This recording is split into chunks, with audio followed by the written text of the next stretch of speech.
સમાચારો સામે આવી રહ્યા છે વડોદરાથી। અહીં લવ જેહાદનો કિસ્સો સામે આવ્યો છે। એક વિધર્મી યુવકે ઓળખ છુપાવી મહિલાને ફસાવી છે। મહિલાને ફસાવવા યુવકે હિન્દુ નામ ધારણ કર્યું। મોહસિન અયુબ ખાન પઠાણે મનોજ સોની તરીકે ઓળખ આપી। ભાંડો ફૂટતા મહિલા અને તેના 2 સંતાનોને ધર્મ પરિવર્તન માટે ધમકાવ્યા। વિધર્મી યુવકે મહિલાના નામે 90,000ની લોન પણ લઈ લીધી અને 1 લાખ રોકડ પણ પડાવ્યા હોવાનો આક્ષેપ મહિલાએ લગાવ્યો છે।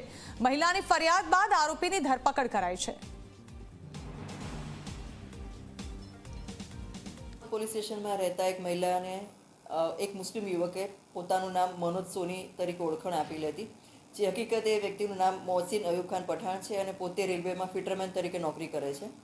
એ વ્યક્તિ આ બેનની જોડે કેટરિંગના કામ સંબંધે કોન્ટેક્ટમાં આવેલો હતો અને પોતાને મનોજ સોની તરીકે ઓળખ આપી અને બેન જ્યારે ડિવોર્સ થયેલા હતા તો એ બેનની સાથે એણે હિન્દુ વિધિ મુજબ લગ્ન પણ કર્યા। સને 2022 એ લોકોએ લગ્ન કરી અને બાપોદ વિસ્તારમાં જોડે રહેતા હતા।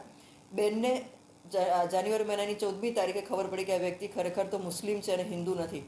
ત્યારે બેને પ્રતિકાર કર્યો તો એ વ્યક્તિએ બેનને મારઝૂડ કરવાનું શરૂ કરી। એમના બાળકોને પણ કીધું કે એને મારી નાખશે અને બેનને અને બાળકોને મુસ્લિમ ધર્મ અંગીકાર કરવા માટે ખૂબ દબાણ કરવામાં આવ્યું અને એમને પરેશાન પણ કરવામાં આવ્યા।